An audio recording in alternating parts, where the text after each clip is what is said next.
Good afternoon. Let me start definitely by thanking the government of Italy as well as the UK for convening that youth forum. Something maybe we've called for. I myself have discussed that in 2018 in the UN, that how best can we integrate the forum, how best can there be sustainable funding for the youth engagement in that part. Let me first reflect on something that is a sense that's there, and maybe Alex Sharma has mentioned that, and Roberto, is that we're starting to bridge the gap. We're starting to have that kind of conversation coming back and forth. By the way, having that conversation, even if we have different points of view, that's still a healthy discussion.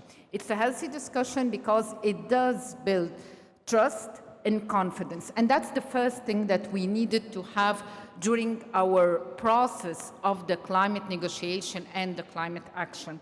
So whatever is being said there, we're trying as politicians, as ministers, to listen to what you're talking about and try to adjust that to what we actually do on the ground and integrate that within the global negotiations. By the way, even ourselves, among ourselves as developing country and developed countries, and even in the discussion of things, we have our own disagreement on things that we try to reach. But let me give you really an evidence of something that could be hopeful as being one of the negotiators before being a minister, is that adaptation was always left behind.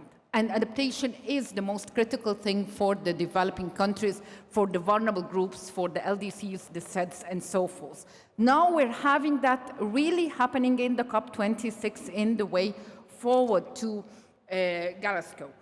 A big example for that is we were not able to achieve the 100 billion that we all agreed upon in Paris, but there is a big portion that is coming in adaptation. There is a political momentum that is happening, and there is an actual discussion going on a global goal for adaptation and how can we reach that. That was not in place 3 or 4 years ago.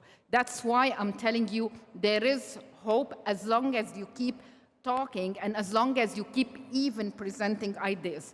Integrating the youth in the decision-making process, which has been among all the key messages of the 4 or the 5 discussions that you've made, is essential, and is essential at all levels.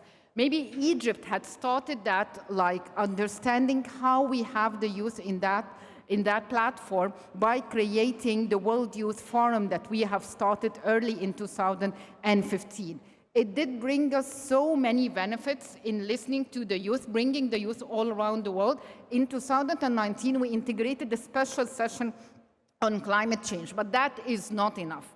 A piece of advice here from practice and from experience, creating regional training centers that would really build the capacity of the youth, of the women, of the vulnerable group, of the indigenous people is a key to that process.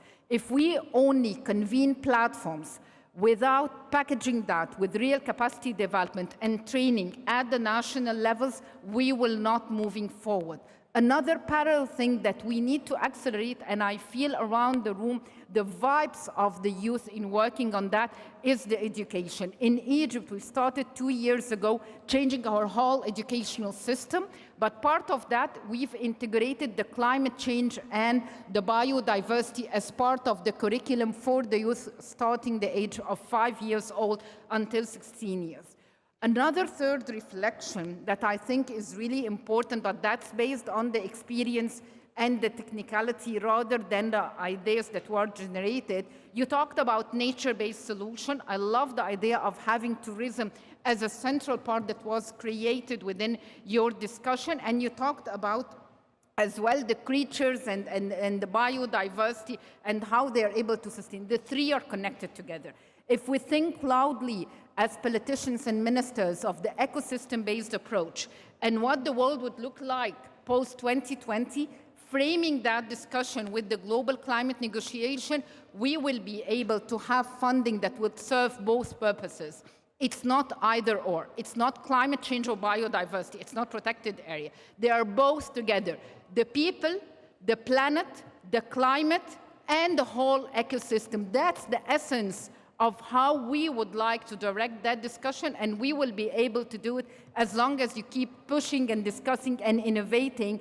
And definitely, the future is yours, and we will do our best to try to get back that planet and conserve that future. Thank you.